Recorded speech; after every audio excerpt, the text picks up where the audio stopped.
muchas de las experiencias que vamos a tener con el Señor.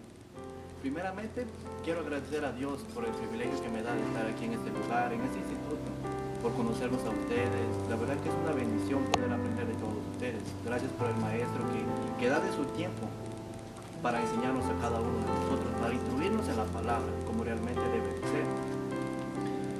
Y sin más preámbulos, me gustaría invitarles que me acompañen a la escritura de Jeremías 29:12. Y la palabra se lee en el nombre del Padre, del Hijo y del Espíritu Santo. Y dice así: entonces me invocaréis y vendréis y oraréis a mí y yo os oiré.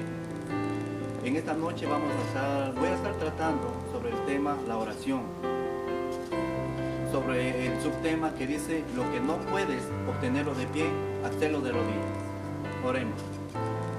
Bendito Dios y Padre bueno, en esta noche, Padre Santo, reconozco que soy un hombre lleno de imperfecciones, Dios, puestos en las manos de un Dios perfecto. En esta hora te pido, Padre, que me utilices, Señor, como un vaso útil, bendito Dios, Señor, para que hables a tu pueblo, Padre. Trae una palabra que toque el corazón de tu pueblo y que salga de tu corazón, bendito Dios, Señor. Bendice, Señor, a cada uno que está escuchando esta palabra, Señor, y prepara aquel corazón para que lo reciba, bendito Dios, Señor, y prepara aquella tierra fértil, bendito Dios, Señor. En el nombre de Cristo Jesús te lo pido.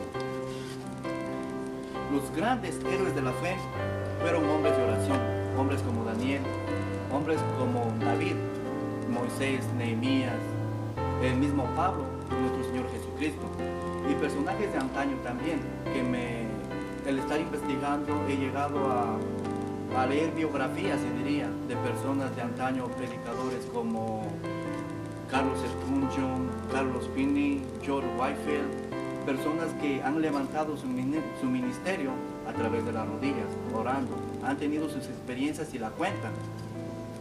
La oración debe ser un hábito de vida diaria. Hagamos de la oración y oremos en abundancia, y hagamos que la oración se vuelva algo tan vital y tan necesario en nuestra vida, así como lo es la respiración. Y como primer punto tenemos la oración de Moisés.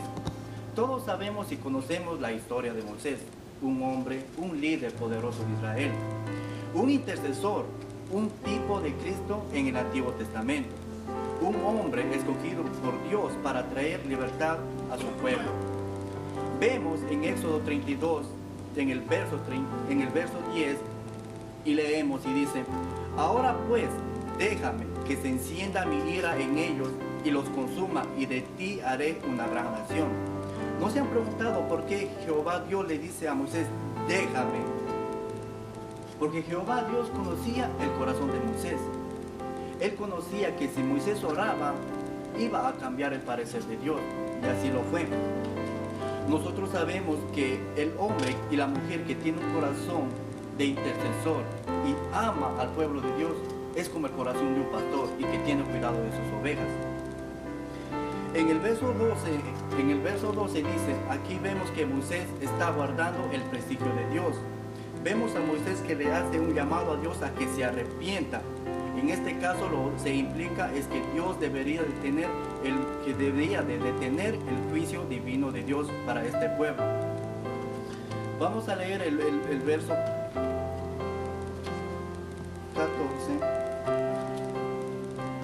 14, y dice: entonces Jehová se arrepintió del mal que dijo que había de hacer a su pueblo. Aquí vemos que la oración que hizo Moisés, él estuvo dispuesto él hizo una oración tan profunda y dijo a Dios: arrepiéntete del mal que iba a hacer a ese pueblo. Él sentía ese dolor, él sabía y reconocía el pecado del pueblo. Él reconocía que el pueblo había pecado cuando él estaba en el monte recibiendo las tablas de la ley. Viene Jehová y le dice a Moisés: mira, este pueblo está comportando de esa manera, y desciende. Entonces él desciende y ve que el pueblo realmente estaba cometiendo pecados, se habían levantado dioses, se habían levantado el becerro de oro, y empezaron a adorarlo, empezaron a bendecir, empezaron a hacer holocaustos y todo. Entonces baja Moisés, él reconocía que el pueblo había pecado, pero él levanta una oración tan profunda. En el verso 32 vemos que Moisés en esta oración estaba dispuesto a ser un sustituto para el pueblo y a perder su propia salvación si era necesario, si Jehová no le perdonaba.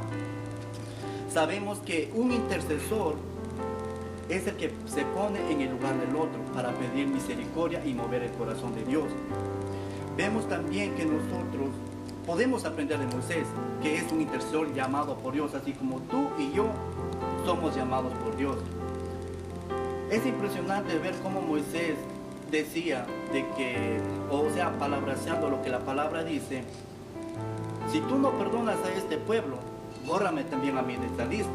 Ese era tener un corazón de intercesor. Y la verdad que debemos aprender de eso de Moisés. Como segundo punto vamos a estar hablando de la oración de Nehemías. Nehemías era un hombre que servía de copero del rey, vivía en el palacio del rey. No era sacerdote, no era profeta, simplemente era un ministro laico, pero sí estaba dispuesto a agradar y a obedecer a Dios en todo. Hermano, te digo, aunque no tengas una posición, aunque no sea nada importante en la vida, si tú tienes a Dios en tu corazón, lo tienes todo.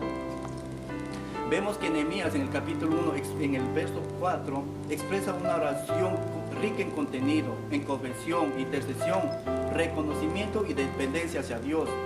Una oración cambia y transforma el trayecto de una nación por completo. Más que palabreros que oran con la mente, Nehemías oraba con el corazón. Se bajaba a la actitud del pueblo. Si el pueblo estaba abatido, estaba agobiado, también Nehemías estaba, porque eran sus hermanos, eran sus parientes, estaban en problemas sus hermanos, y él sentía aquel dolor que ese pueblo sentía. Por eso intercedía con esa intención, por eso tocó el corazón de Dios.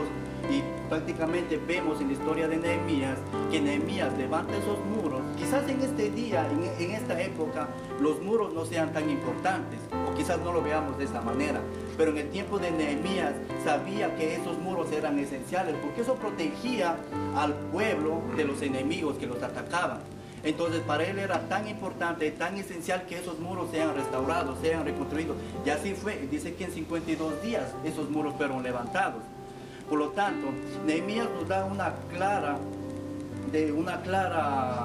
oración de cómo Dios escucha la oración y así también es contestada.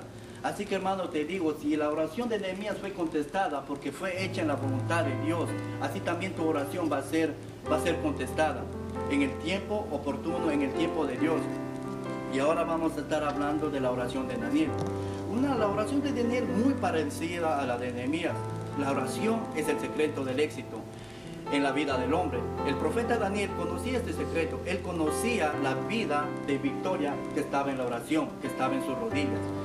La oración constante a Dios. Lo dice la Biblia que Daniel oraba 3 veces al día, por la mañana, el mediodía y la tarde. Prácticamente él tenía su vida en oración. Él doblaba sus rodillas y podía ver y sentía la presencia de Dios en su vida.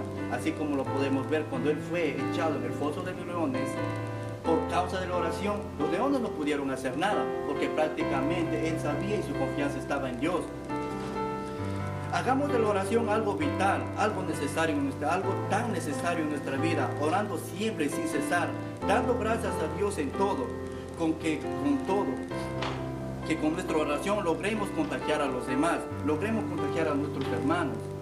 Sabemos que hoy en día a la gente no le gusta orar, sabemos que hoy en día la oración no es tan gustosa para muchos, es difícil reconocer y lamentable, pero nosotros sabemos que si nosotros empezamos a orar, empezamos a invitar a nuestros hermanos, sabemos que ellos van a acudir, porque los días son malos y necesitamos orar para estar de pie. Sabemos que hoy más que nunca en la historia de la humanidad, Dios está buscando a personas dispuestas a ponerse en la brecha entre Dios y el mundo. En este mundo que lamentablemente está perdido, necesitamos orar por lo que los días son malos, necesitamos tener una vida profunda de oración, porque el regreso de Cristo está cerca. Recuerda que hombres y mujeres que tienen un corazón de intercesor cambian el corazón de Dios, lo mueven el corazón de Dios. El que permanece de rodillas puede estar de pie, el que permanece de rodillas ante Dios puede estar de pie ante el mundo. Y te dejo con esta parte para finalizar. Lo que no puedes obtenerlo de pie, hazlo de rodillas. Hermanos, en esta noche, el que quiera tener ese encuentro nuevamente con el Señor, el altar está abierto, vamos a estar orando y vamos a entrar en esa presencia que realmente muchas de las veces es necesario estar constantemente en eso, en esa presencia. Oramos. Bendito Dios y Padre bueno, aquella palabra que tú has traído a través de mis labios, Dios, que pueda ser sembrada en aquellos corazones, bendito Dios, Señor, y podamos entenderla y vivirla, Padre Santo. Que podamos ser no únicamente oidores, sino también hacedores de tu palabra, Dios. En esta hora, Padre Santo, bendito Dios, Señor, te pido que bendigas a tu pueblo, Dios, de una manera sobrenatural, de una manera especial, bendito Dios, porque somos tus hijos. Te damos gracias, Padre Santo, bendito Dios, Señor, y te damos las gracias en el nombre de